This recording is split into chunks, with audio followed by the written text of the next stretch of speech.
Hello student, so this is the next part of our lecture on chapter 6, right? And this is from 237 on chapter 6. Also let us see, we have profit maximized when MR equal to MC, marginal revenue equal to marginal cost, right? Show that when profit is maximized, marginal revenue equals marginal cost, and marginal cost cuts marginal revenue function from below. So the situation will be like this. If this is our marginal revenue curve, for example, we make it simple like a straight line. Marginal cost curve will come from below. See that? At that point of intersection, we have what? Um, um,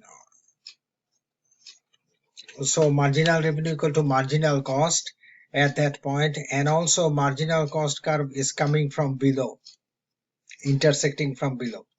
So let us explain to you these ideas to you. For pi is profit, right, is defined as total revenue minus total cost, as we have seen before. Now let us see if I think we can make it a little bit bigger, right? Okay.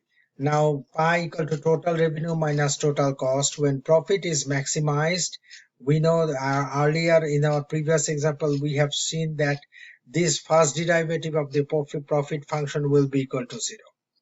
Now when we do that we can say that if we are differentiating that pi with q, and then total revenue, if we differentiate total revenue with q we get this, and then if we differentiate the total cost, right, with q we get this. Now we know that this is marginal revenue and marginal cost function, right? So let us see what is happening. Marginal revenue, we said that it is the ratio of total revenue divided by total output, right? Sorry, change in total revenue divided by change in total output, q, right? So this one tells us how much revenue will change when output increases by 1 unit, and that is why, and we can show this with total revenue and what, total cost. See that one. And now what about this one, marginal cost? Marginal cost is total cost differentiated with q, right? This one. So we can get from here, from this we can immediately get this situation. Now we know that to maximize profit, right? So here we use the sum difference rule. See the so we differentiate the individual total revenue, total cost separately and subtract. That will give us the same as the what, as differentiating the profit function itself. So see, differentiating and subtracting these two will give us the differentiation of the pi left hand side. That is what sum difference rule tells us, right? We did this in chapter 5 also. uh, Now let us see, we this is the condition to maximize profit. If we now use that one here, so all of this will then be set equal to 0. So this one, right? And now if we change side, we can show you that marginal revenue equal to marginal cost, where this profit pi is maximized. And also, this is possible maximum position, but we also require that this one, the second derivative is of this one, is negative. Since this one since the partial since this one is equal to marginal revenue and marginal cost, so let us now differentiate this one, this equation to this is the first derivative. We differentiate that one again with respect to q and get what? So this one, dmr over dq. See this one, we are differentiating marginal revenue with respect to q, and we are differentiating marginal cost with respect to here, marginal, see that? So that we have. Now, this represents the slope of marginal revenue curve minus the slope of marginal cost curve. So this expression, when we differentiate marginal revenue with Q, that is the slope of the marginal revenue curve.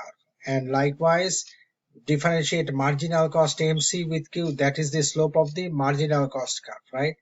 The larger slope must be that of MC for expression to be negative, right? So we know that we know that this is true. So marginal cost, this one has a negative sign, so this one must be higher than the previous one, this one, for this entire expression to be negative. And we need that to happen because we are looking for maximum, right? Look at that one more time. This represents the slope of the MR curve minus the slope of the MC curve. The larger slope, which is the MC, must be that of MC for the expression to be negative. If MC has a positive slope while MR has a negative one, the condition holds. See? So like here, look at that. MC is rising, right? Rising. So it is increasing, and this condition hold. Profit is maximized when an upward sloping MC curve cuts, so next page, cuts MR curve from below. See that? MR curve from below. So as we said, if this is MR, MC has to come from below. Then the condition for maximization will hold. A maximum position is also possible if both MR and MC are downward sloping, as they show in here. MR, MC is both downward sloping, but a shallower slope than MR. So look at that. MC is this one is flatter, and MR is what? Steeper. They are both downward sloping, but MC is flatter than MR, and this is where the point of intersection happens. And we can say that profit maximizing output therefore will be here, right? As we said, remember, marginal revenue equal to marginal cost, and that will happen at this point of intersection, right? Okay, from there we have this P price, right? Okay, it occurs if the slope of MC is shallower than than that of MR, right? As in figure 6.4. So this is another case. This is one case, very common in perfect competition. We will see that. And this is another example they are telling us. In both of these cases, what happens? In both of these cases, remember that expression. If we go to the previous slide here, this one will have a what? Second derivative will be negative, indicating a maximum, less than 0, indicating maximum. Now the next example, let us see 6.3. Here we want to show you that find the profit function for a monopoly with the total cost function. So this is a monopoly. Total cost function is like this, and the demand curve for the monopolies is given as this. So what they want us to find the profit function for the monopolies, right? Now once we are done with profit function, they want us to show at what output is maximum profit achieved, right? At what price is the output sold? What is the price, and what is the monopoly's profit? So they want us to show these things. So let us see. Let us start.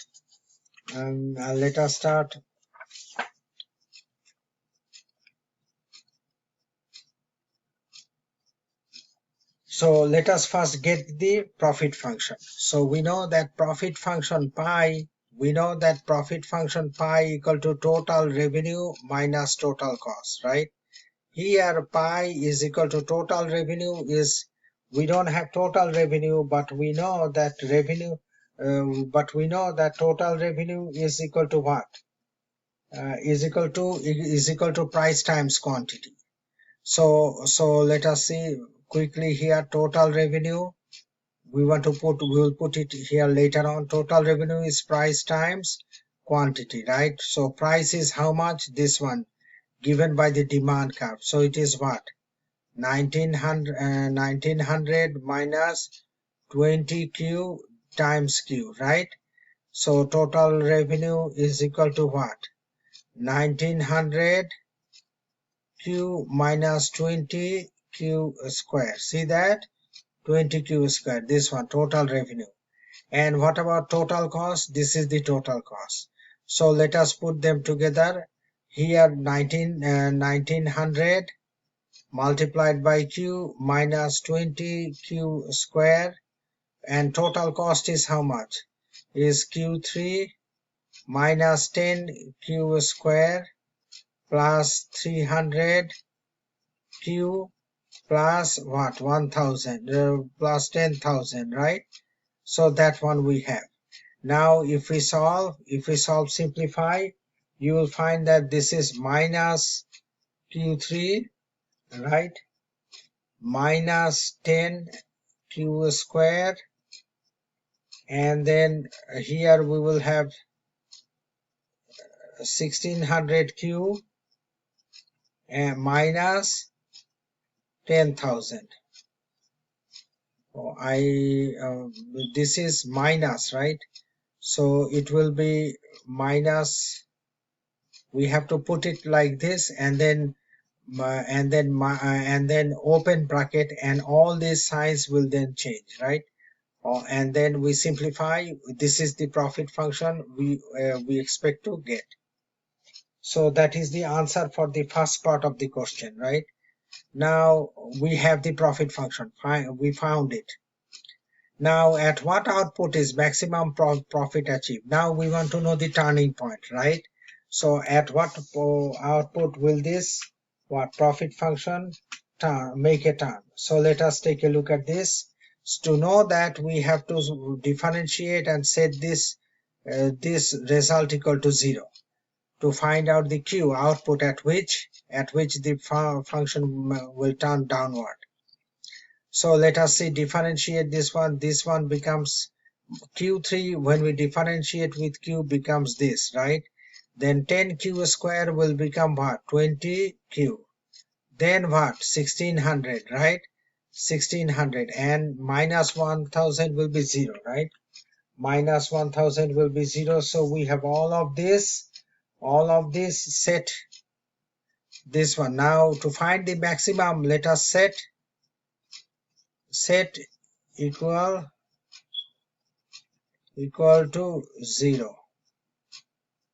Set equal to 0 and solve. So minus 3Q square minus 20Q plus what? 1600, and then this is 0, right? And then you can use the formula and then show that Q will be equal to either 20 or what? Or minus 80 divided by 3. Now this is right. Remember, here we are using again the formula, right? And then now we know that this one does not make any sense. This is the answer. Output cannot be negative. So Q is equal to 20. That is the only valid answer, right? And now we want to see at what output is maximum. So is output is profit maximized, right? So now let us see, we differentiate again. Let us differentiate this one again with respect to Q, this one Q square, right? So here we will do what? This, right? Differentiating minus 6Q, okay, minus 20, and then what? And then so this is the answer, right? And now we will check what is the value. Does this one have a is this negative? Is this negative, right? We want to check, is this negative when we say Q is equal to 0? So let us put 60 and Q 20, right? Minus 20 and 20, and then this one minus 6 and 20 is what? Minus 20, so it will be minus 140. So indeed, at that level of output, this second derivative also 0. So that shows us this is what? That shows us that this is a maximum. And now the next part, what is the monopolist profit? What is pi? What is pi when q equal to 20? So that answer will come from here. So you can see that, okay, if q equal to 20 maximum, right? So we can show you that. So that then profit pi will be how much? Profit minus 20 cube, right? Minus 10 q 10, and then here we have 20 squared, and then what? 1600 times 20, that q, minus 1000, right? And if you solve all of this, if you solve all of this, and then then pi is supposed to be 10,000. And then if you put that 20 here, that is will be price. P will be 1900, and what? 20, and then q again we are saying is 20, right?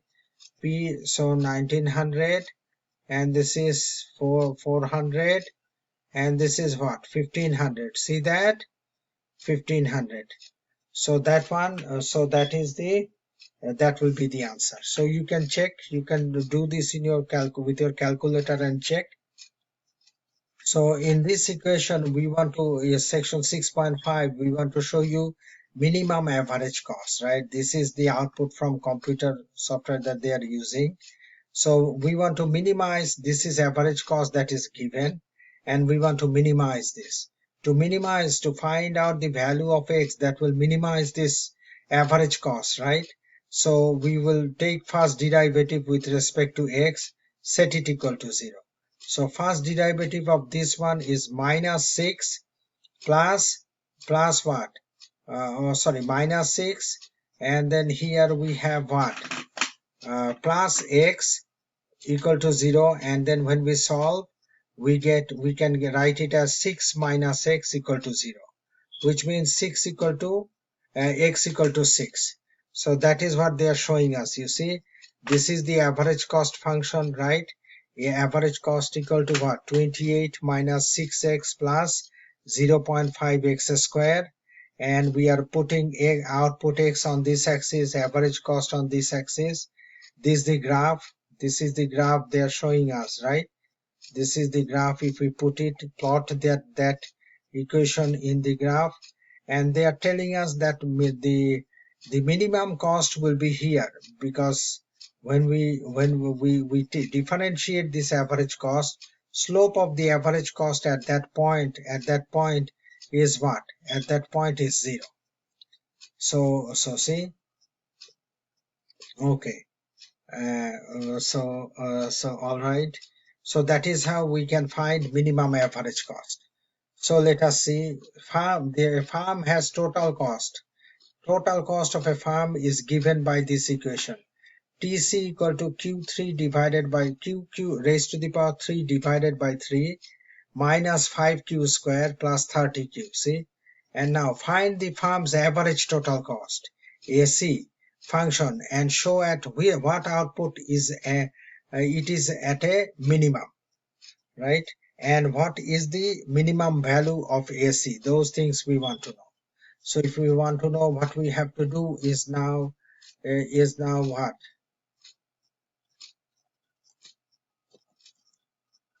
So here, and then this is B and this is C. So let us start. From the function that we have, if we want to find AC, we know average cost is defined as total cost divided by Q. So therefore we take the equation that we have, right? We take the equation that we have, and what do? We divide with Q, right?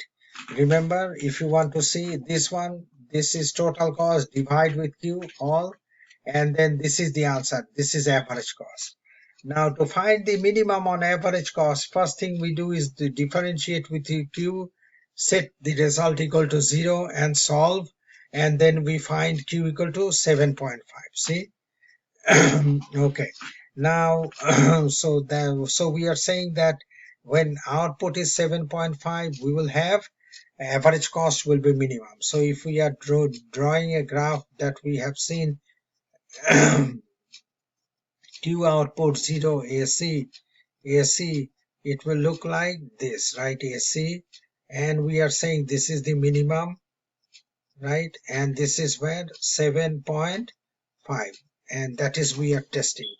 And this slope of that average cost curve, that derivative is actually slope of the tangent, right? At that point of interest here. And now so to check if it is minimum or not, we will do the second we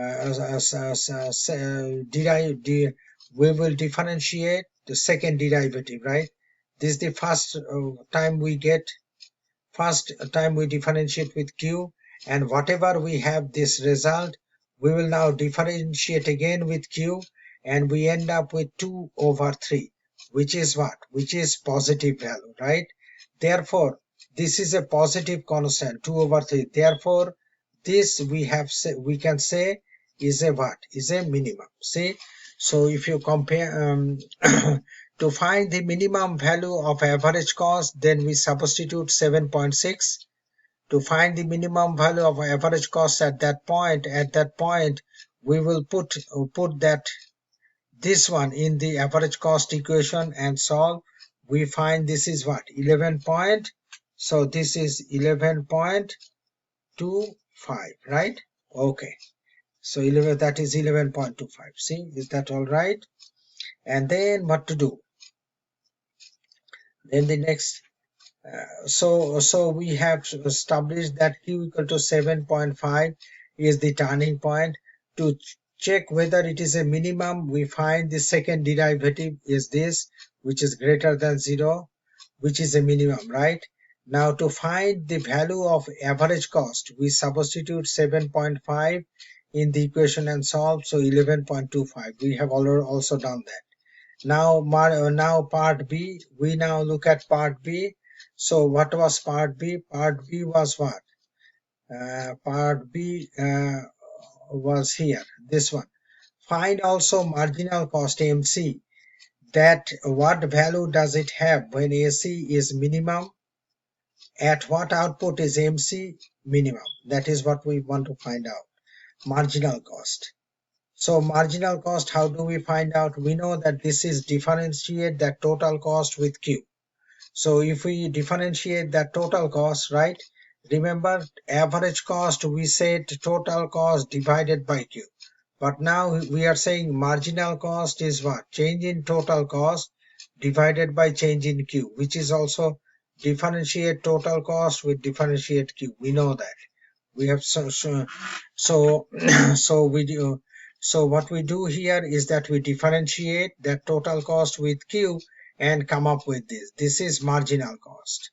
So now when Q equal to 7.5, when AC is minimum, right? This one, what is marginal cost? Let us substitute for Q in here, 7.5, and solve. We get 11.25 also again.